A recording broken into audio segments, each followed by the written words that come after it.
por gentileza, em primeira carta de Timóteo, capítulo de número 3, versículo de número 16. O tema da minha mensagem, eu tenho um tema e subtema hoje, que é: grande é o mistério da piedade. O subtema, um hino cristológico. Eu confesso aos irmãos que eu precisaria, para pregar em detalhes esse texto, eu precisaria pelo menos de 2 cultos naquele tempo do estudo bíblico, ok? Esse versículo é um dos versículos mais profundos e teológicos e lindos da Bíblia. Eu vou dar só um resumo desse lindo texto aqui, um resumo mesmo, tá certo?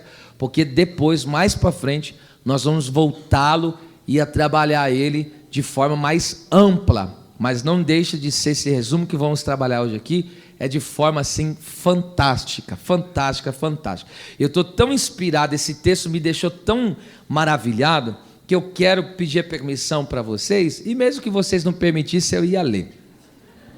No texto grego, que diz assim, ó: Kai homologomenos megestin Teseueias mysterium hosefaneroten sarki idikaiothen pneumati ofethe angelois ekerirthe en enethinsin episteuthe en cosmo anelenfithe en doxe. Eu vou ler essa tradução que está aí, que está boa.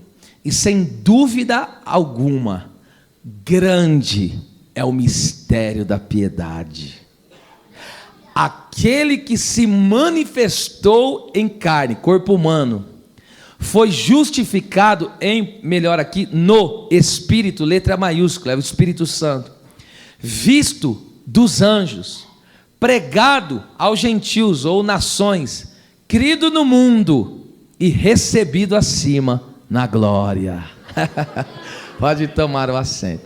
Você reparou aqui nesse texto que ele tem um sobe e desce como se fosse um ritmo?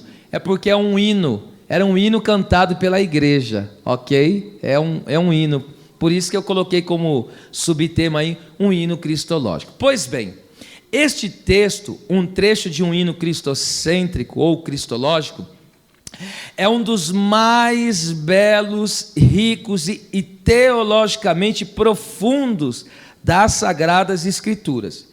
De forma compacta e poética, ele traça a trajetória ou a jornada de Cristo, desde a sua encarnação, o Deus que tomou a forma humana, até a sua glorificação, quando ele sobe aos céus, e lá então ele ascende aos céus e depois ele é glorificado. Resumindo assim, o plano eterno da salvação. Este é um texto altamente cristológico, porque fala a respeito de Cristo, conforme já está dizendo, desde a sua encarnação até a sua ascensão e ali então glorificação. Também é um texto trinitário, porque aqui subentende, quando fala que o Filho se manifestou em carne, é porque o Pai amou o mundo de tal maneira que enviou o seu Filho.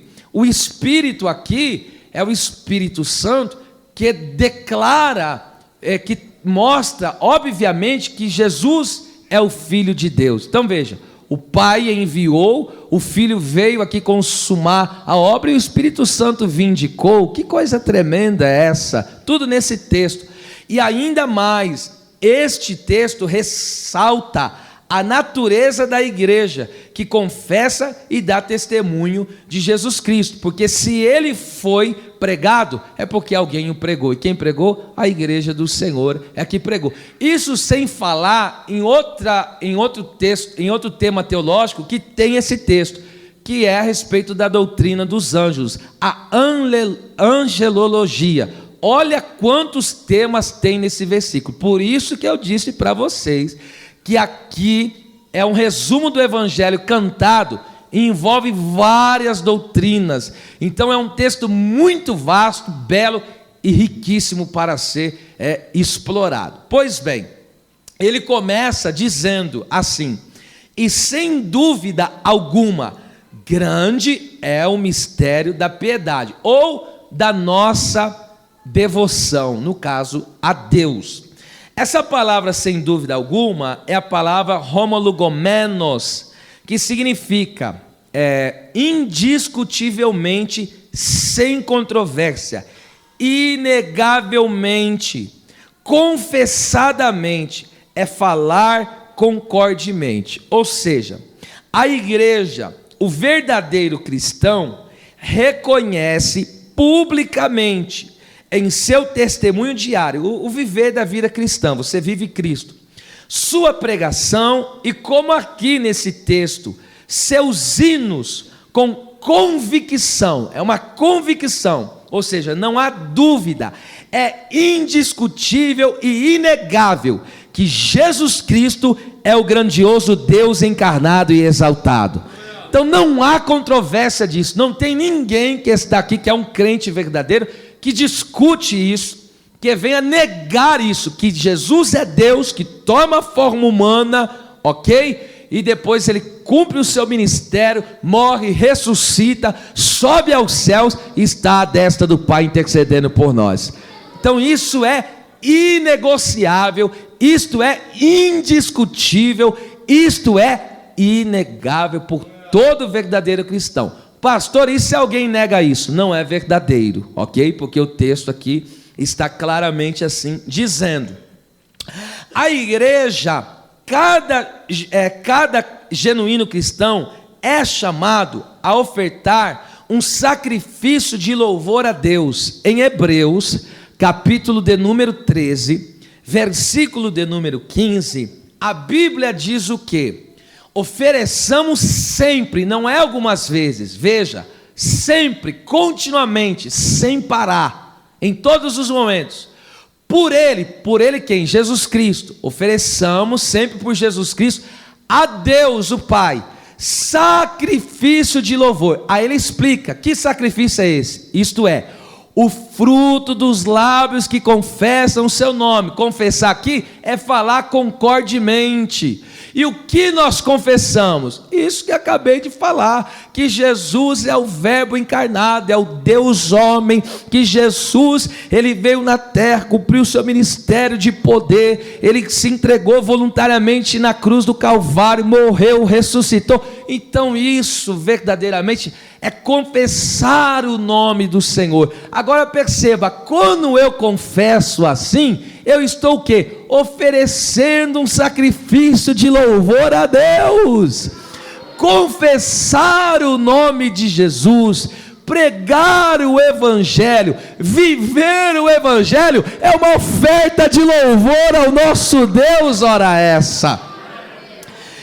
Agora perceba que os lábios é fruto dos lábios. Então, a raiz da nova vida que está em Cristo, feita no coração dos homens, resultará em lábios que deem frutos de louvor, ou seja, pessoas que vivem e reconhecem publicamente Jesus Cristo, louvado seja Deus. Só pode haver fruto dos lábios se haver um coração enraizado em Cristo Jesus, se houver um coração que está enraizado na nova vida cristã, porque tem gente que a sua vida é uma negação, porque tem pessoas que quando olhamos para ela, a vida dela nega que Jesus veio na terra, nega que Jesus é o Salvador, nega que Jesus é o libertador, porque ela não oferta um louvor a Deus. Mas quando você olha para algumas pessoas, diz: eu vejo Cristo nele, eu vejo Cristo nela, eu vejo Cristo nas suas atitudes, eu vejo Cristo na sua fala, eu vejo Cristo no seu viver. Ou seja, está sendo ofertado louvor a Deus, ou melhor, um sacrifício de louvor. Aleluia! Sacrifício de louvor, fruto dos lábios. Por que esse lábio tem fruto que confessa o nome de Jesus? Porque há uma obra no coração. Se há uma obra enraizada na nova vida, a obra que o Senhor fez no nosso ser, a nova vida dele está enraizada nesse coração, só vai sair fruto. E qual é o fruto? É os lábios que confessam o seu glorioso nome. Eu, se fosse você, assim mesmo como vocês estão, levantasse a mão e confesse que Jesus é o Senhor, confesse que Ele é o teu Redentor, confesse que Ele é o teu libertador, confesse que Ele é o teu Deus. Alá, Xadé, Camácia. Ah, que coisa linda, que coisa maravilhosa, quando um crente abre a boca e diga: Jesus é o meu Salvador. Quando alguém chega e diz: Jesus é o meu Senhor. Quando alguém diz: Jesus é meu exemplo de vida. Quando alguém diz: Jesus é a razão da minha vida. Ao louvor subindo ao Pai. Aleluia, aleluia. Oh, glória seja dada ao nome de Jesus. Então tem que ser, isso é inegociável, gente, inegociável. Agora ele diz, e sem dúvida alguma, sem contradição, sem controvérsia, grande é, eita, eu vou por parte assim, grande é, a palavra grande aqui é megas, que significa enorme, grandioso. Oh meu Deus, isso aqui é tremendo. A revelação do plano eterno da salvação, que é Cristo, é profundamente extraordinário. Extraordinário é fora do comum, ok? Ou seja, é sobrenatural. A palavra grande aqui destaca a relevância e a magnitude desta revelação. Escute, diante de tamanha grandiosidade, ou seja, do plano eterno da salvação, que é quem? É Cristo. Ele é o plano eterno da salvação. Paulo está dizendo isso, todos concordam que Jesus é o Salvador, é o Senhor, é o Verbo encarnado, todos concordam com isso, ok? Todos cristãos, é claro, verdadeiro. E ele está dizendo, é grande, ele está dizendo, isso é enorme, esta realidade, esse mistério revelado, isso é grandioso. Ele está dizendo aqui, é algo assim que fala, isso ultrapassa a nossa mente, é uma coisa assim fora de série, isso é muito grande. Agora escute, diante de tamanha grandiosidade, Paulo, ele se rende à soberania de Deus e louva a Ele. Esse texto, eu preciso que você abra aí, Romanos 11, 33, 34 e 36. Olha só, irmão, quem é que decidiu salvar os homens? Foi Deus. E como Deus decidiu salvar os homens? Através de Cristo. Esse é o único meio de salvação. Não tem como você ser salvo a não ser por Cristo. Graciosamente, Deus enviou o seu Filho amado, para que todo aquele que nele crê não pereça, mas tenha o quê? A vida eterna. Então Deus decidiu salvar a humanidade como? Através do Filho. E aí você pergunta, mas por que teve que ser assim? Por que teve que ser assim? Por que Deus faz assim? Porque Ele é Deus, Ele que decide o que Ele faz. Agora escute, aqui vai falar com você. Aí Paulo, quando se depara com isso, quando ele vê o Cristo, Deus que toma a forma humana, que se manifesta aqui na terra, morre na cruz, ele fica assim perplexo. Ele fala, meu Deus, o Senhor desceu em pessoa aqui na terra para nos salvar. Esse era o plano secreto da salvação, era Jesus. Era um plano que, veja, quando Deus criou Adão e Eva, esse plano da salvação já estava lá na eternidade. E nem os anjos sabiam dele. E nós vamos ver mais adiante. Aleluia. Aí Paulo, quando se depara com isso, irmão, olha o que ele faz. Ó, profundidade das riquezas. O que é profundidade? Que não tem fim aqui nesse caso. Tanto da sabedoria como da ciência de Deus. Ciência é o conhecimento. Irmão, o conhecimento de Deus não tem fim. A sabedoria de Deus não tem fim. Olha o que ele diz. Quão insondáveis são os seus juízos. Insondáveis aqui é suas decisões. Pode ser aqui dito. Então, quão insondáveis, ou seja, Não está ao alcance dos homens a forma como Deus decidiu salvá-lo. Às vezes você olha e fala assim: meu Deus, mas por que esse aqui é tão rebelde desse jeito? Por que Jó passou por que tinha que passar? Vai discutir com o Criador para ver.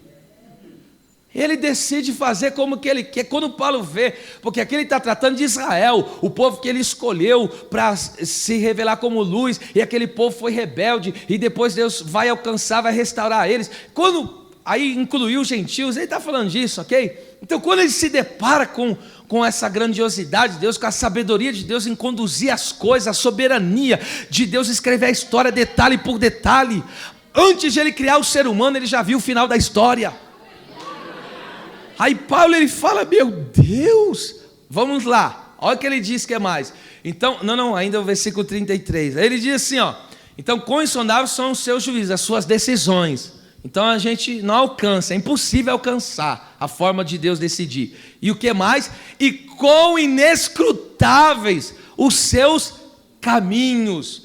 Inescrutáveis aqui, o que Paulo quer dizer é o quê? Não tem como compreender os caminhos de Deus.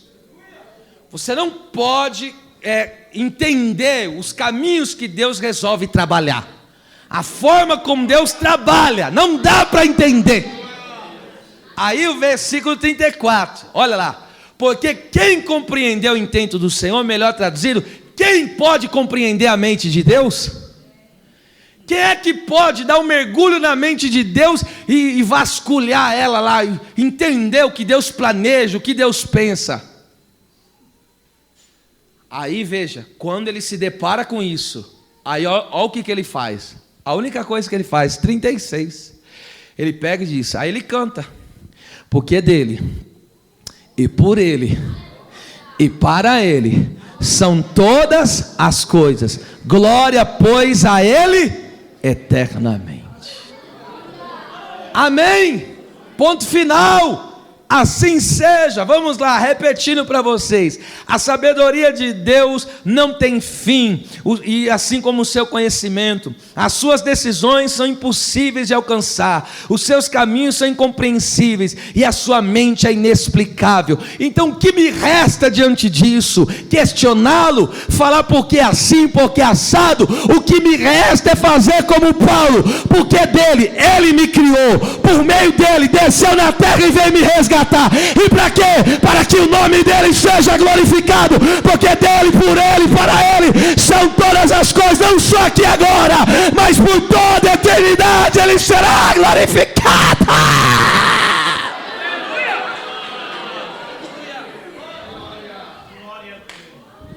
Quando ele se depara com essa realidade da salvação de Deus, como Deus resolveu salvar, irmão, ele entra em parafuso aqui. Ele falou: opa, para, é melhor prostrar e adorar e só reconhecer que ele é. É só reconhecer que ele é e ponto final. Você pegou esse mistério? Porque dele, por ele, para ele são todas as coisas. Por que dele? Porque tudo veio dele. Ele é a fonte de toda a existência. O universo veio dele. Os anjos vieram dele, ou seja, toda a criação visível e invisível veio dele. A eternidade, porque ele é o pai dela, veio dele. Aí quando ele cria o ser humano se perdeu. Aí o que ele fez? Vou lá resgatar a minha criação. Vou lá descer lá e vou resgatar eles. E para que ele me resgata? Simplesmente para eu dar glória ao nome dele, para eu reconhecer que ele é Deus e eu sou criatura. Ele é Senhor e eu sou servo. Eu não sou, mas ele é. Eu não posso, mas ele pode. Profundidade.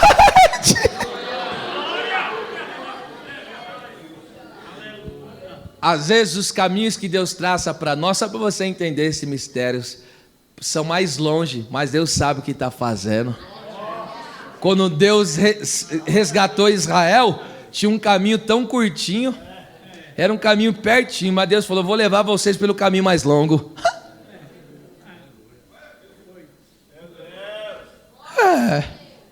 Não tinha um jeito mais fácil de ser feito?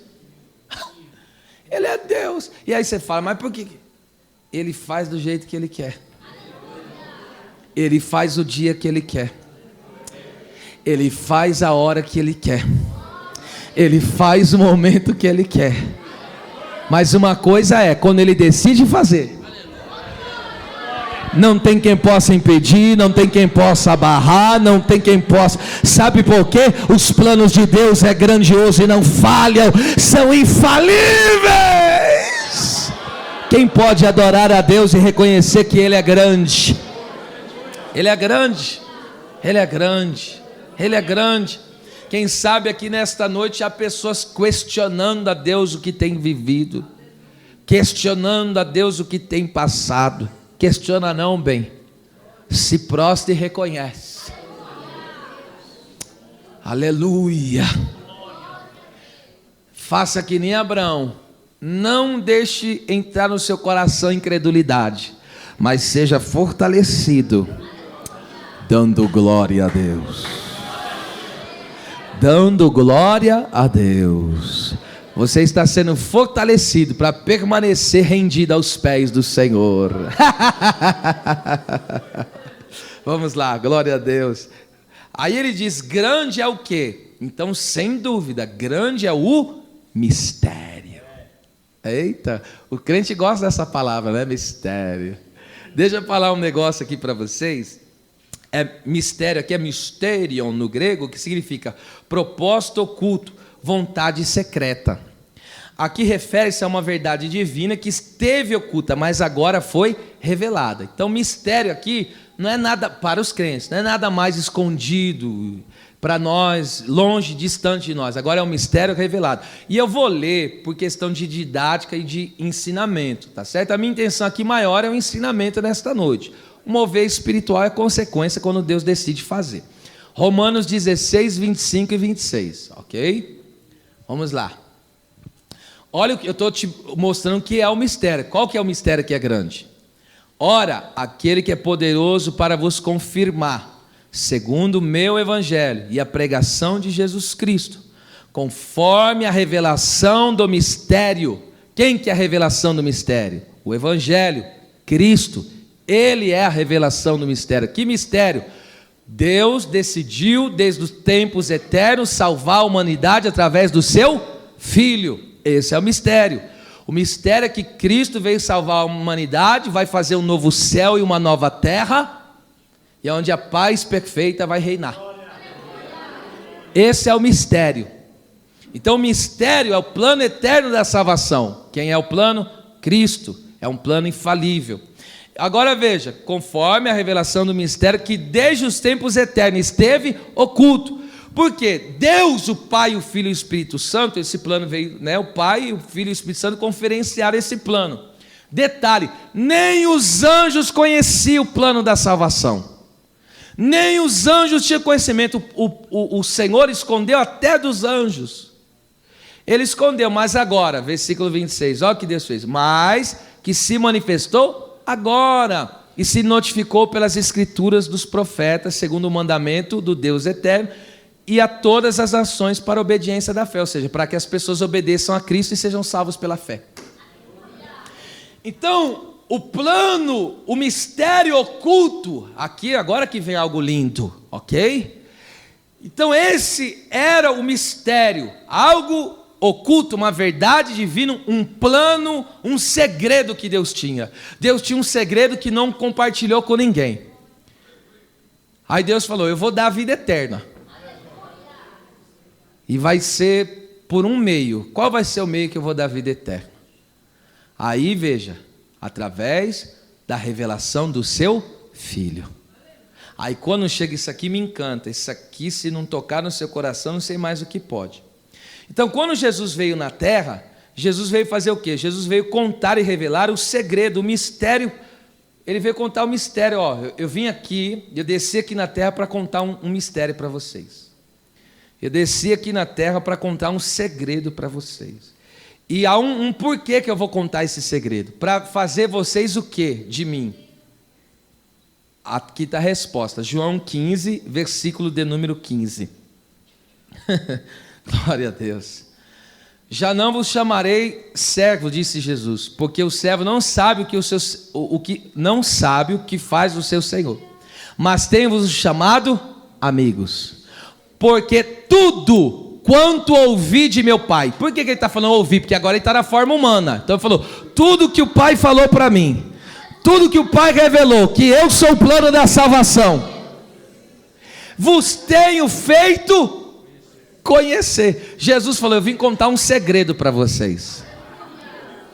E esse segredo pode, o maior poliglota dessa vida, o maior estudioso, o maior cientista, ele pode caçar, procurar, ele nunca ia descobrir. Porque esse segredo não se descobre, é revelado. Esse segredo é contado. Ele decidiu. E aí o que ele falou? Aí Jesus pegou e falou, Pai, eu te dou graças, porque tu escondestes dos sábios e inteligentes, mas revelaste a essas criancinhas, ou seja, pessoas humildes que aceitam a sua palavra. O segredo da salvação é revelado para eles. Agora veja, Jesus veio intimamente, o próprio Deus desceu na terra e veio, ó, vim contar o segredo para vocês. E quando ele conta o segredo, o que ele está dizendo? Agora eu fiz de vocês, ó, tudo que o Pai me deu, eu fiz, ouvi de meu Pai, ó, vos dei a conhecer. Lembra o que João fala, João capítulo 17:3, o que é a vida eterna? A vida eterna é essa, que conheçam. Aí depois do versículo 24 ele diz o quê? Eu quero que eles estejam comigo, Pai, e para que vejam a minha glória. Em outras palavras, a amizade, ou seja, o segredo revelado nos torna amigos de Deus, amigos de Jesus. E a amizade, esta amizade com Cristo, nos dá o direito do quê? Primeiro, da vida eterna. E segundo, o prazer de desfrutar da glória dele. Que amizade é essa, irmão? Isso é, agora quando alguém te perguntar o que é o mistério, isso é um grande mistério. O próprio Deus descer na terra. Como disse, acho que foi Billy Graham que disse isso, o grande mistério não foi o homem subir e pisar na lua, mas o grande negócio foi o próprio Deus descer do céu e pisar na terra. Aleluia. Agora alguém pergunta, mas por que bateram em Jesus, cuspiram em Jesus, rejeitaram Jesus? Porque o coração era soberbo e não aceitou humildemente a palavra. Jesus falou, para você não tem segredo não. Para você tem segredo não. Os segredos são para os humildes. Os segredos são para aqueles que se rendem a Deus. Aleluia. E agora já pensou que coisa tremenda? Agora nós vamos poder, por causa desse segredo revelado a nós, que Jesus é o plano eterno da salvação, nós vamos poder conhecer a Deus da forma mais íntima e profunda possível, porque o texto diz, veremos Ele como Ele é. Aleluia. E ainda, você vai poder desfrutar, experimentar a glória de Deus. Não é um dia, não é um mês, não é um ano, e nem 100 anos, toda eternidade, você vai desfrutar da glória do seu amigo. Aleluia. Então, perceba que isso é o mistério que nos nocauteia, nos deixa assim perplexo de tanta maravilha que há. Deus então desceu aqui na terra para nos fazer amigos eternos. Ô irmão, não troca a amizade de Deus por coisas banais, não, irmão. Eu tenho que aplicar a palavra. O próprio Deus desceu na terra para falar o quê? Ó, eu quero te fazer um amigo eterno. Tem gente trocando a amizade de Deus. Tem gente que já conhece o segredo, mas está banalizando esse segredo. Está, porque veja, irmão, você conta segredo para algum desconhecido, para alguém, uma particularidade tão profunda para qualquer pessoa? Você conta segredo para quem você conhece intimamente, irmão. Jesus falou, eu quero que você seja o meu íntimo. Eu quero que você me conheça como nunca. Eu estou te mostrando, eu estou te aqui revelando uma particularidade que eu não mostrei nem para os anjos. Mas eu vou revelar agora para vocês. Agora os anjos estão aprendendo conosco. O Efésios fala sobre isso. Estão aprendendo a respeito da obra da redenção, aprende com a igreja. Você agora para pensar, até os anjos aprendem com a igreja. Com o mistério revelado, ok? Isso aqui é coisa séria, é outra dimensão de vida cristã. Então, Deus, o próprio Deus desceu na terra para nos fazer o quê? Amigos eternos. Então, eu aplico aqui essa palavra dizendo, não troca amizade por Deus, amizade com Deus por coisas banais, não. Tem gente que troca amizade por Deus, é o que eu digo, uma ficada, uma esfregada, uma bebida alcoólica, uma fumada, troca não. Uma prostituída, troca não. Essas coisas aí, eu acredito que não vale a pena. O que vale a pena mesmo é desfrutar da vida eterna. É desfrutar da presença gloriosa do Senhor.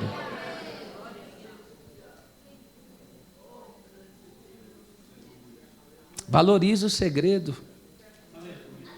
Aleluia. Guarda esse segredo, é como... Não, esse ditado é as 7 chaves, né, que diz, né? Mas guarda ele mesmo. Guarda onde? Guarda como um tesouro no seu coração. Escondi a tua palavra como um tesouro. Na onde? No meu coração. Aleluia. Sabe aquilo que o inimigo roubou no Éden? A amizade, lembra? A voz do Senhor, o Senhor que passeava. O Senhor desfrutava de uma amizade com Adão. Aí veio o pecado e o inimigo enganou e roubou a amizade. Agora Deus falou, é como se o inimigo dissesse, frustrei o teu plano. Aí Deus falou, você não conhece nada. Não sabe de nada. Que ninguém pode frustrar os meus planos. Agora eu vou fazer deles amigos eternos agora. Agora eles vão viver e desfrutar da minha presença eternamente. Sem pausa, sem separação. E detalhe, eu gosto de falar da glória de Deus, né? Porque é algo fantástico. A glória de Deus é tão vasta e profunda que ela não tem fim. Por isso que a gente vai passar uma eternidade inteira desfrutando da glória e não vamos secar ela. Você nunca vai pegar assim, ó, daqui a glória de Deus, e imagine que a glória de Deus fosse como esse livro. Você nunca vai chegar, no caso aqui, esse é o livro, né? A Bíblia. Você nunca vai chegar à última página da glória de Deus. Por quê? A glória de Deus não tem fim. É disso aí que você vai desfrutar, tá certo? Vamos lá adiante. E ele diz, então, sem dúvida alguma, grande é o mistério. Então, vamos lá, todos confessam. Que grandioso a forma como Deus decidiu salvar a humanidade através de Cristo, o mistério revelado. Então, da nossa piedade. Então, ó, grande é o mistério da nossa piedade. Aqui cabe aqui nossa, né? Escute, piedade aqui, eusebeia no grego, que significa respeito correto, reverência, no caso aqui a Deus.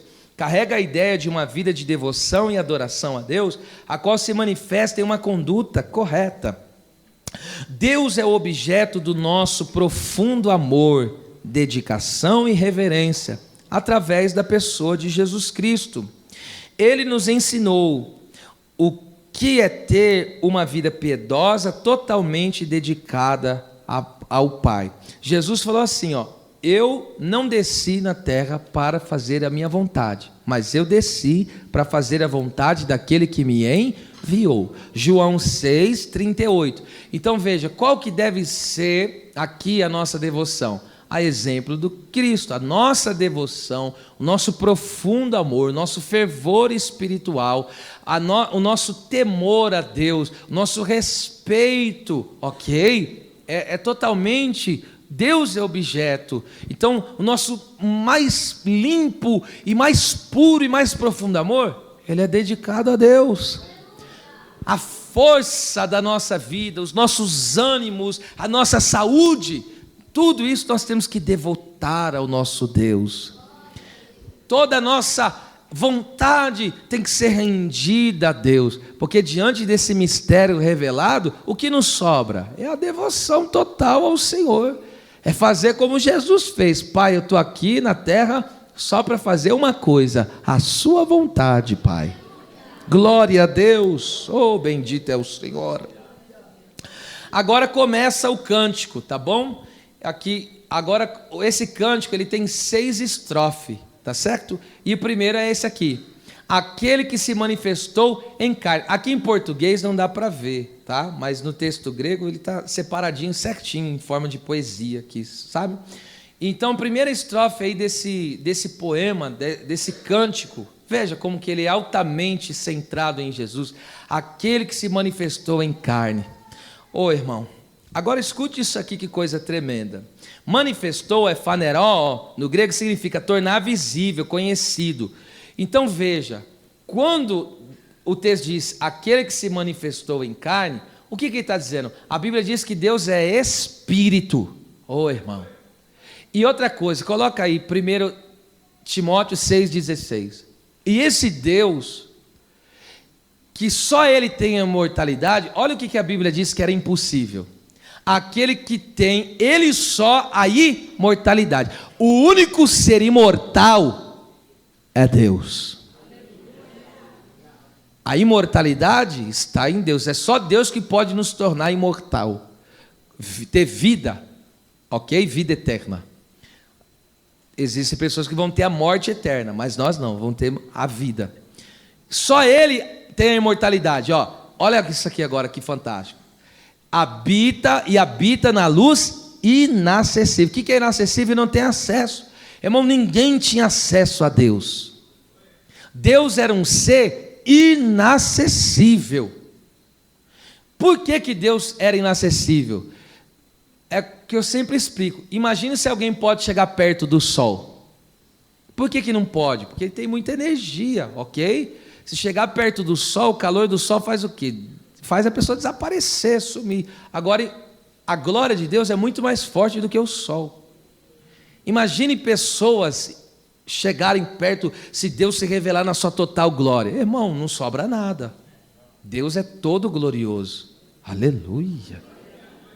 Aí o texto diz, ó, quem nenhum dos homens viu e nem pode ver. Olha o que Paulo está declarando, ninguém o viu e nem pode ver. Mas agora, em Hebreus 1:3, não precisa abrir aí não, mas eu cito, a Bíblia diz assim, que Jesus é a expressa imagem da sua pessoa.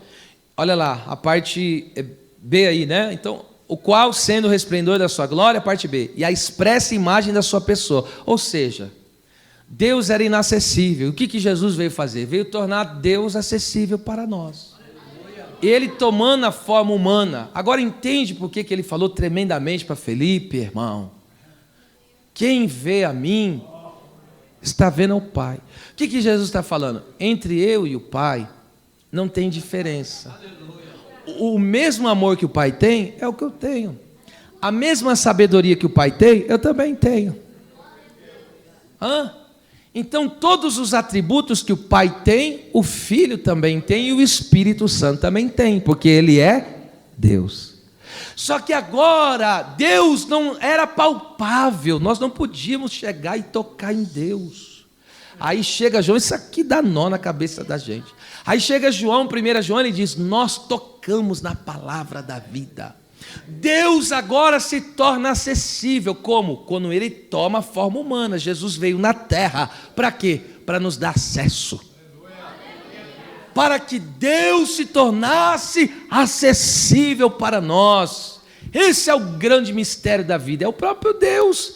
E agora, aquele que era inacessível, se torna acessível, por quê? Porque Ele tomou a forma humana. Agora Deus, Ele encarnou. Agora imagine Jesus aqui na terra, Ele é Deus, e Ele é como se a glória dEle estivesse toda escondida naquele corpo.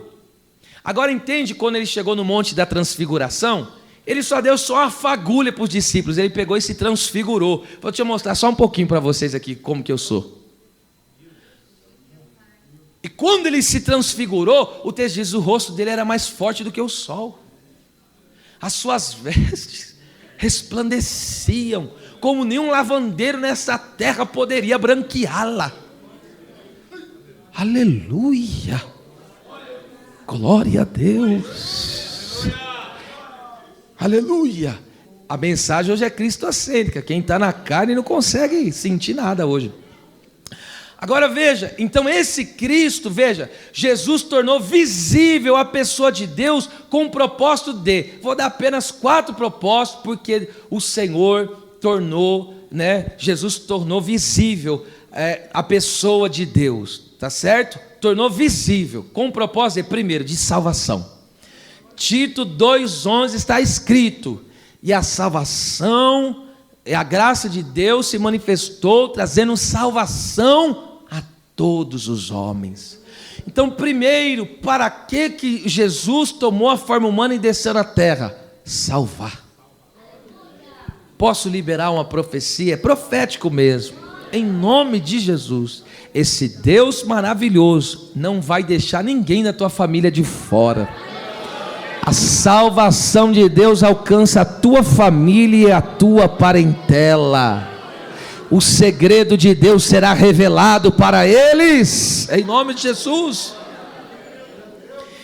Segundo, esse Deus tomou a forma humana, primeiro, para nos salvar. Segundo, para nos enriquecer. Segundo Coríntios 8:9. Não sabeis a graça de nosso Senhor Jesus Cristo, que sendo rico, por amor a vós, se fez pobre, para que pela sua pobreza viesse a enriquecer. É riqueza espiritual, tá ok? Então veja, Jesus desceu aqui na terra, para quê? A gente era pobre,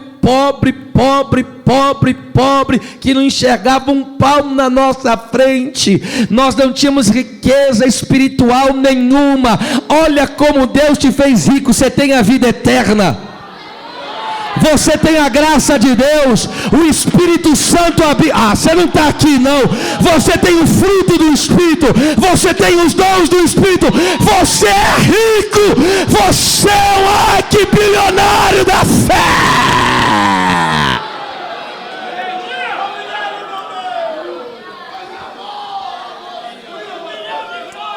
Quanto vale ter no seu DNA, o DNA de filho de Deus? Quanto vale ter a essência de ser um verdadeiro adorador, de adorar ao Pai em espírito e em verdade? Aleluia! Quanto vale sentir essa presença que está aqui? Quanto vale andar na direção do Espírito Santo? Meu Deus, você foi enriquecido. Levanta a tua cabeça, as riquezas de Deus estão em você.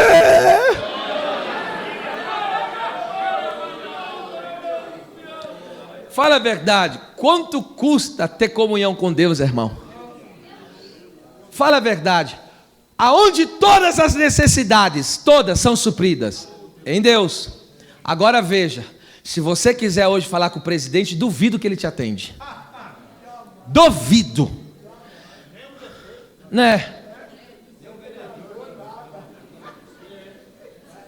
Tem pessoas que para você falar, vou aumentar aqui, vai tentar falar, humanamente falando, com o homem mais conhecido e poderoso da terra, que é o presidente dos Estados Unidos. Vai tentar lá falar com ele.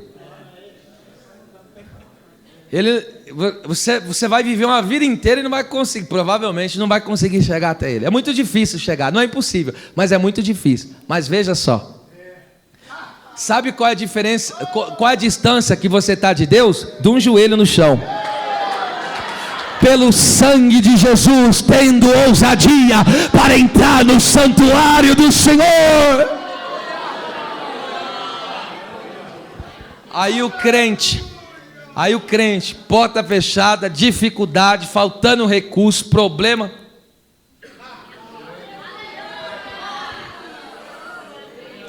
Senhor, o negócio é esse, estou aguentando não.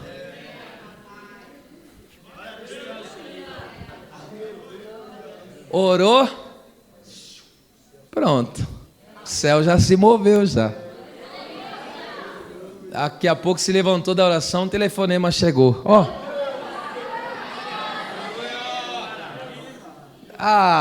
Que é isso, gente? Quanto vale ter uma comunhão dessa? Você é rico. Aleluia. Terceiro, vamos lá, terceiro, para mim adiante. Eu falei para vocês, era só um resumo, de fato. Terceiro, Jesus, ele tornou Deus visível, a pessoa de Deus visível, ou seja, ele tomou uma forma humana, para quê? Para dar exemplo de servo, de humildade e de obediência. Filipenses 2, do 5 ao 8, ele fala que haja em nós o mesmo sentimento que houve em Cristo Jesus, que sendo em forma de Deus, não supôs ser igual a Deus, mas antes esvaziou-se. Aí fala da sua humildade. Então, primeira coisa que Jesus, aqui nesse ponto, né? Ele desceu para nos dar exemplo de humildade. Olha, você não pode carregar no seu coração arrogância, prepotência. Não preciso de ninguém, eu ando sozinho, eu sou o cara, eu sou a mulher. Não, pare com esta besteira, você não é nada. Sem mim, nada podereis fazer. Tudo foi feito por Ele, sem Ele nada do que foi feito se fez. Primeiro, sem Deus nós não somos. Segundo, sem Ele não fazemos nada. Então por que você está com o rei na barriga aí? O único que carregou o rei na barriga foi Maria. Só ela, só. Ok? Então entenda uma coisa, você não pode deixar que a arrogância, a prepotência... Jesus nos deu exemplo de humildade. Segundo, nos deu exemplo de servidão. A Bíblia diz que ele, tomando a forma humana, na condição de se fez servo. O que é servo? Ele falou, eu não vim para ser servido, eu vim para servir. Jesus veio para tocar pessoas, para abençoar pessoas. Veja, Jesus não desprezou nem as crianças que, entende? Naquela época, como se estivesse incomodando ele. Aí os discípulos, não, vai que vocês estão incomodando. Vocês não façam isso nunca mais. Deixa as crianças virem até a mim, venha. Então veja, porque até as crianças Jesus veio servir a elas. Que exemplo, hein? Outro exemplo de obediência. Foi obediente até a morte. Então não seja obediente só esse mês não, viu? Até o fim. Quarto, Jesus desceu na terra para nos mostrar a sua glória. João 1,14. E o verbo se fez carne e habitou entre nós. E vimos a glória como do unigênito do Pai, cheio de graça e de verdade. Vimos a sua glória. Então Jesus, quando veio aqui na terra, manifestando o seu grande poder, as suas maravilhas, era a glória de Deus sendo manifesta na vida dos homens. Então Jesus desceu aqui na terra para que a gente veja a sua glória. Vamos lá, segunda estrofe dessa canção, isso aqui é muito lindo também. Ele foi justificado no Espírito. Aqui o Espírito é o Santo, tá? O Espírito Santo de Deus. A palavra justificada é de kaió, que significa tornar claro alguém ser justo. Então o Espírito Santo tornou claro, óbvio, que Jesus é justo, ou seja, livre de pecado. Jesus é sem pecado. O único ser humano, aleluia, que nunca pecou. Jesus é puro, puro, puro, puro. Hebreus 4,15 diz, ele não pecou. Nunca houve um pensamento errado em Jesus, meu Deus. Ele é a própria perfeição, ok? Agora, escute isso aqui, que coisa linda. O Espírito Santo torna clara a justiça de Cristo, primeiro, no seu batismo. João 1, 32 e 33, o Pai anunciou para ele, aquele em que você vê o Espírito descer, esse é o Messias. Esse é o meu filho. E João pegou, estava batizando ali as pessoas. De repente, quando ele batiza Jesus, ele viu os céus abertos. O Pai bradou, esse aí, é ele. Ele é. Então ali estava, o Espírito Santo estava tornando óbvio às pessoas, a todos. Esse aí é justo, esse aí não tem pecado nenhum, esse aí é o Filho de Deus. Outra maneira também, o Espírito Santo tornou clara a justiça de Cristo nos seus atos de poder. Lucas 4,18 diz, o Espírito do Senhor está sobre mim, porque me ungiu para pregar. Aí Mateus 12,28 diz, se eu expulso os demônios pelo Espírito de Deus, consequentemente é chegado o reino dos céus. Então quando Jesus manifestava poder, curando, libertando, ressuscitando, ali estava o Espírito Santo tornando óbvio para todos: esse é o Filho de Deus, esse é o justo. E agora o ápice, hein? Agora o ápice, e também o Espírito Santo torna clara a justiça de Cristo na ressurreição. Está escrito em Romanos 8:11, que Jesus ressuscitou, o Espírito Santo ressuscitou a Cristo. Então, quando o Espírito Santo, agora veja, aleluia, você sabe qual é o salário do pecado? É a morte. Cristo não podia morrer. Ele não morreu, ele entregou a vida. Ele não morreu, Jesus nunca morreu, ele que entregou a vida. E como que você diz: Pai, eu entrego a Ti o meu Espírito? Ele não morreu, ele não podia morrer, porque ele não é pecador, mas como ele tomou o nosso lugar de pecador, ele falou: eu que vou entregar a minha vida. Ele foi e se entregou. E aí, como ele morreu em nosso lugar, a morte não podia deter ele, porque todo mundo que caía lá na região da morte não podia sair. Mas aí veio a morte e fez autópsia, olhou na mão, olhou nos olhos, olhou o coração. Eu não vejo delito nenhum, eu não vejo pecado algum, a morte não pode segurá-la.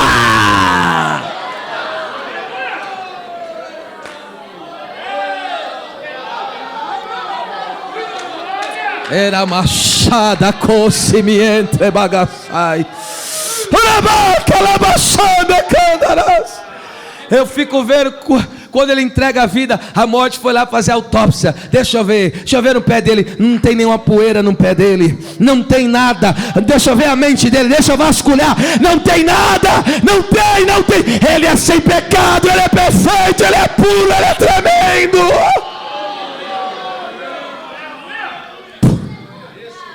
Quando ele retorna, quando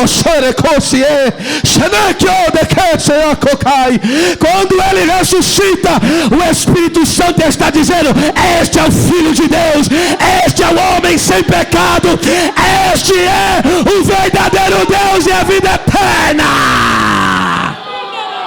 Quem pode adorar aquele que é perfeito, aquele que é sem mancha, aquele que é fiel e verdadeiro? Vamos lá, tem mais 5 minutos para encerrar esse sermão. Meu Deus do céu, era esse tipo de música que a igreja cantava, hino, né? No caso, veja só Cristo só. Por isso que eu digo, a gente tem que avaliar bem as canções que temos cantado. É só uma estrofe de um trechinho de um hino que a igreja cantava. Olha o que eles cantavam, só a vida de Jesus. Que mais? Outra estrofe: visto dos anjos. Escute isso aqui, é interessante. Irmão, os anjos, eles são seres criados, não podem ser adorados, mas são dotados de poder. Tem várias categorias. Tem arcanjo, tem querubim, tem serafim, e assim vai. Tem várias categorias de anjo. Aparece na Bíblia anjos com asas, com mais de 2, anjos sem asa, e assim vai, ok? Mas escute, os anjos, eles têm uma ligação, assim, no ministério, na vida do Senhor, tremenda, que é só a título de uma informação para os irmãos. Quem é que anunciou o nascimento de Jesus? Um anjo, no caso Gabriel. A Bíblia não diz a categoria dele. Gabriel significa herói de Deus, mensageiro de Deus ou homem de Deus. Quando Jesus nasceu, quem é que estava lá adorando ao Senhor? Os anjos. Lucas 2, 13 ao 14, diz que um exército angelical cercou ali e adoravam ao Senhor. E diziam: glória a Deus nas alturas e paz na terra para com os homens. O que mais que aconteceu? A Bíblia diz em Mateus 4,11: Jesus vivia entre as feras, mas os anjos o serviam. E lá estavam os anjos auxiliando a ele. Outra coisa, isso aqui é o mais chocante para mim, é que quando Jesus no Getsêmani estava passando um momento muito terrível ali de agonia, Lucas 22, 43, quem que apareceu para fortalecer ele? Um anjo. Isso aqui para mim é muito sério, por quê? Porque Jesus é o Criador. Está vindo um anjo até ele, mas quem criou aquele anjo? Foi ele. Só que ele é tão humilde que ele se fez homem. E na condição de homem, ele era menor que os anjos. A Bíblia diz isso, né? Foi feito menor do que os anjos. Hoje não, a humanidade está acima. Por quê? Porque Jesus se tornou homem. Então, hoje a humanidade está acima dos anjos.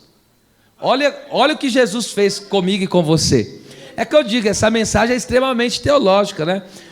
Jesus hoje nos colocou numa categoria maior do que os anjos. Jesus tomou a forma angelical? Não, ele não tomou a forma angelical, ele tomou a forma humana. Então ele dignificou a humanidade. Isso aqui é assunto para outro dia. Então veja que coisa tremenda. O anjo chegou e ministrou força nele. Eu fico pensando, aquele anjo olhando, falando, meu Deus, ele que me criou e agora eu estou aqui.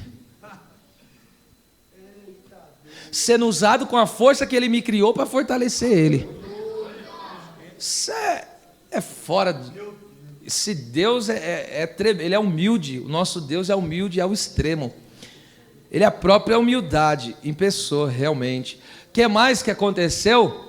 Ô irmão, quando Jesus subiu aos céus, quem veio recepcionar ele? Os anjos. Quando ele subiu lá na glória e foi glorificado, quem estava lá o adorando? Os anjos. Quando ele voltar na segunda vinda, quem que vai estar acompanhando ele? Os anjos. Agora, quando o texto diz ele foi visto pelos anjos, há aqui duas categorias de anjos que viu Jesus. Primeiro, eu quero falar rapidamente, os anjos que estão presos no abismo. Quando ele morreu, ele se entregou, ele desceu lá no Hades. Para quê? Eu vou ler esse texto, 1 Pedro 3, 18 e 19. Você sabe que há demônios que estão presos num lugar chamado abismo. Nesse abismo, Apocalipse 9, tem um poço lá, tem um monte de demônio lá preso. Demônios dos dias da arca de Noé e nos dias de Ló. Tá? Quando aquela geração morreu, um morreu nas águas do dilúvio e a outra geração morreu lá com fogo e enxofre. Uma boa parte dos demônios, Deus pegou e prendeu eles. Isso aí tá. Aí veja só, quando Jesus ele morreu, ele se entregou, ele foi lá no Hades. Olha o que ele fez. Porque também Cristo padeceu uma vez pelos pecados, o justo pelos injustos, para levar-nos a Deus, mortificado na verdade na carne, mas vivificado pelo Espírito. Olha lá, 19. No qual também foi, aqui pregou, proclamou sua vitória aos espíritos em prisão. Eu fico imaginando aqueles demônios todos lá, preso, amarrado, e aí Jesus chega e se revela. Pum. Chegou lá no abismo e pegou e declarou: eu sou o Filho de Deus. Aleluia. Eu sou Adonai, eu sou o Senhor, eu sou o Criador. Quando vocês se rebelaram quando vocês se rebelaram com Satanás, vocês se rebelaram, mas aqui estou eu, o Filho de Deus, aquele que veio trazer salvação à humanidade.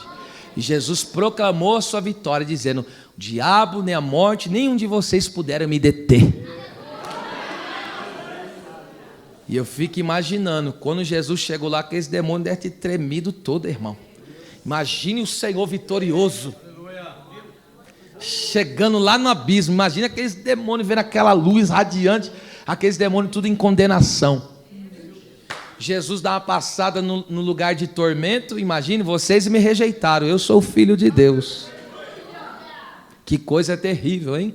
Só que agora vamos para a parte de cima, que essa parte de baixo é chata demais. Agora vamos para a parte de cima.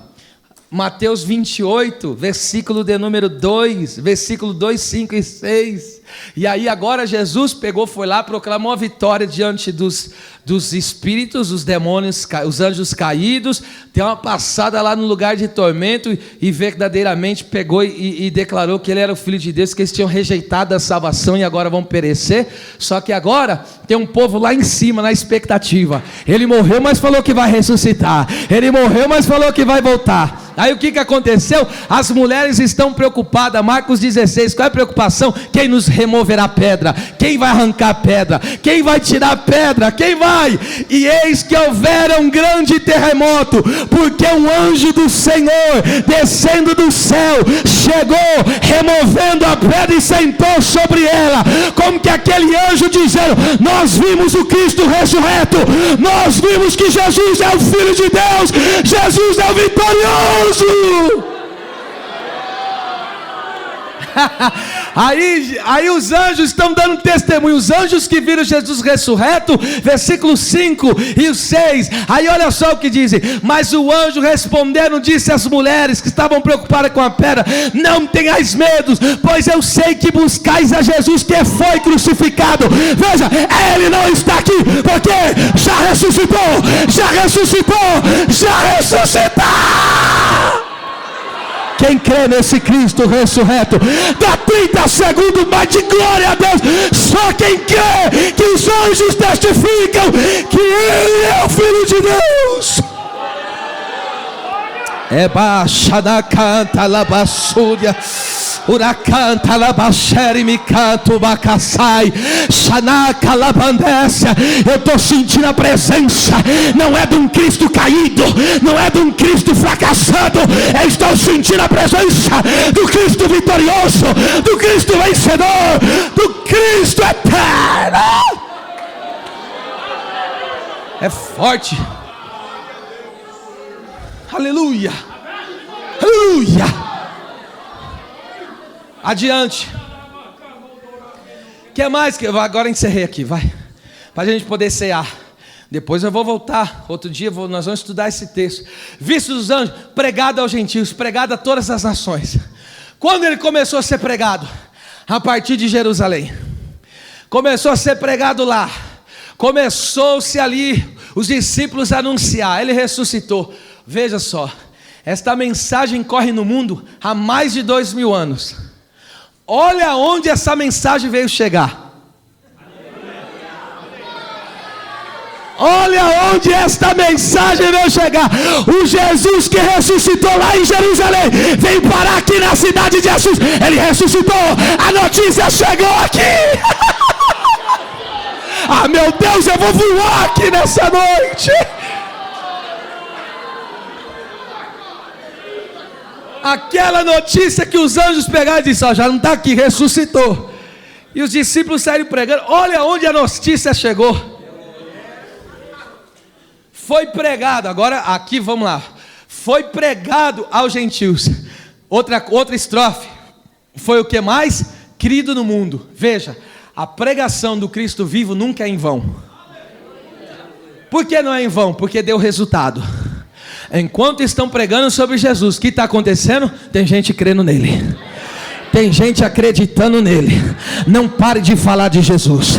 Não pare de pregar o evangelho. Vai dar resultado. Vai dar resultado. Eu estou profetizando. Esta igreja vai viver o maior nível, aleluia, e resultado de salvação de almas que ela já possa ter vivido. Por quê? Porque a pregação não é vã. Enquanto nós estamos pregando, Jesus vai salvando. Jesus vai salvando a tua casa. Jesus vai salvando a tua parentela. Jesus vai salvar os teus vizinhos. Jesus vai salvar a nossa cidade. Jesus! Meu Deus, eu estou pegando fogo aqui. Está difícil segurar. Uramanda, candarabachanda. Põe a mão no vizinho e diga: a sua caminhada não é em vão. Vai dar resultado. Vai dar resultado. Vai dar resultado. Vai ter salvação. Vai ter libertação. Vai ter vida eterna.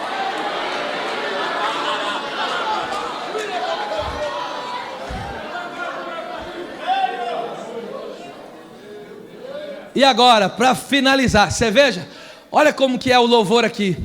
Como que o texto começa? Se manifestou em carne. Começou por baixo. Como que é que está terminando agora?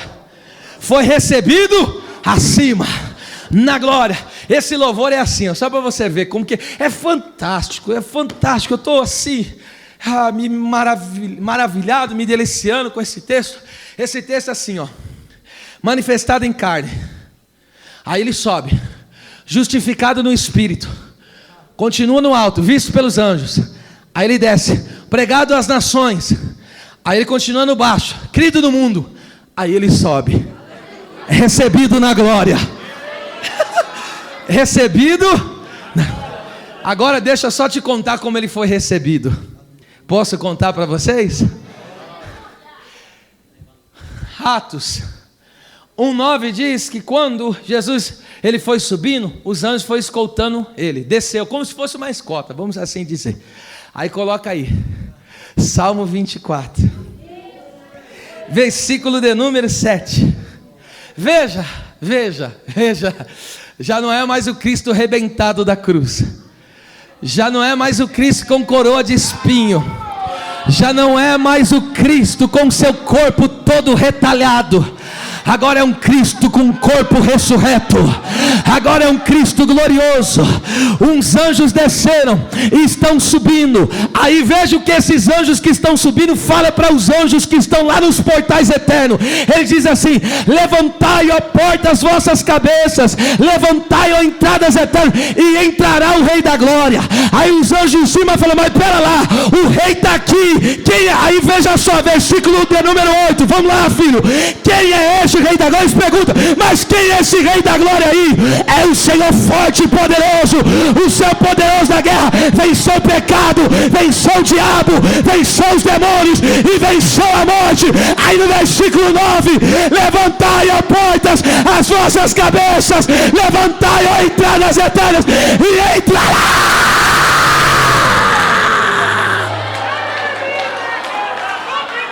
o Rei da Glória. Verso 10: e quem é este? Quem é este o Rei da Glória? O Senhor dos Exércitos. Ele é o Rei da Glória.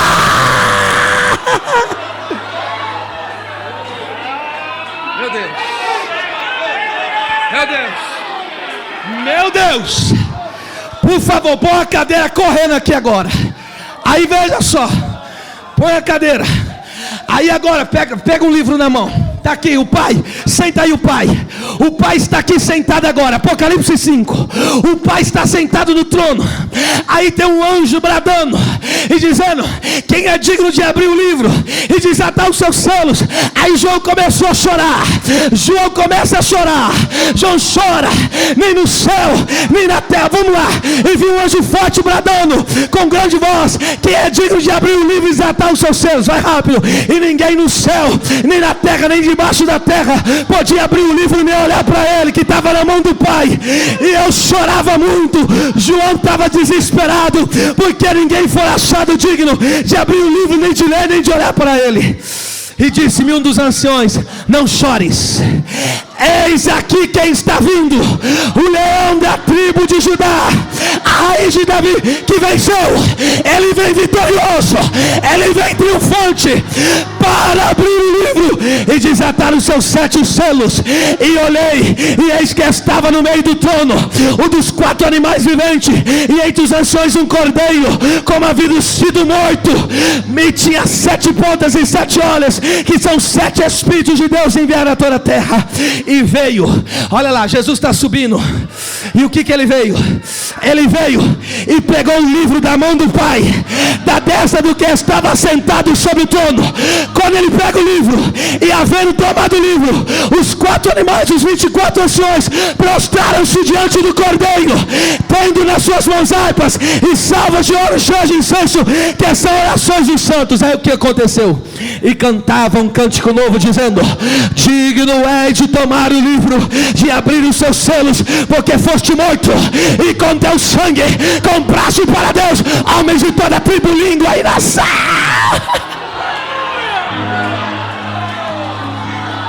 Ah, meu Deus, eu vou voar aqui. Quando Jesus está na mão, e todos os anjos foram renovados e começaram a cantar: Ele é o mistério, Ele é o Salvador, Ele é o Senhor. Então adore, adore aquele que tem o livro na mão, adore aquele.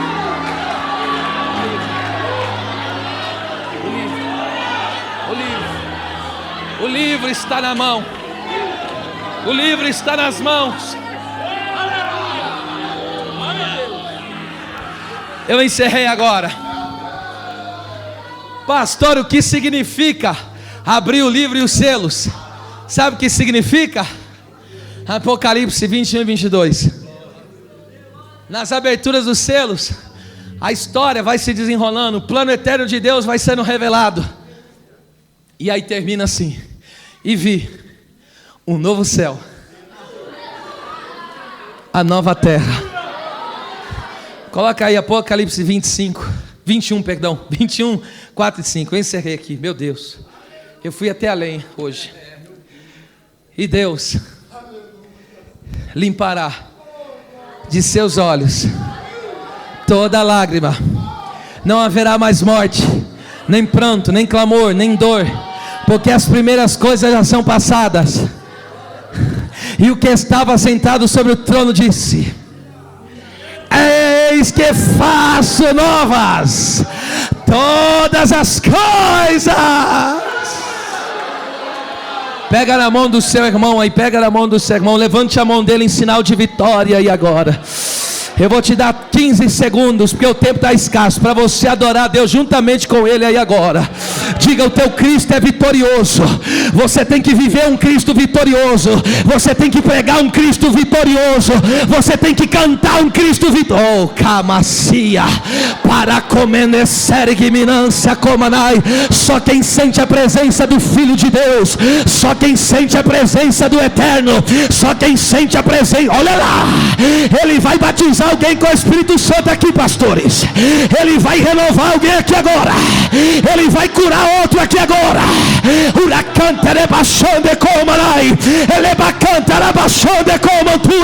Se o evangelho que eu prego é verdade, receba o poder do Cristo vivo aí agora.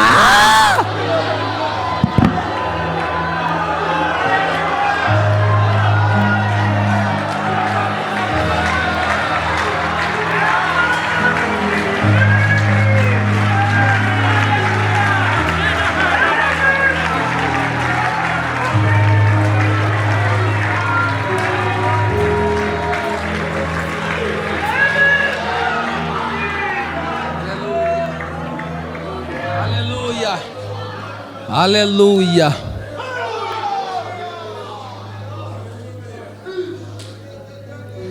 Pai, eu encerro esta noite essa palavra pedindo ao Senhor que esta igreja seja cada vez mais cristocêntrica, que esta igreja cada vez mais exalte a Cristo, que esta igreja cada vez mais ame a Cristo, que esta igreja cada vez mais anuncie a Cristo, que esta igreja cada vez mais seja parecida com Cristo, que esta igreja cada vez mais seja dominada pela presença de Cristo.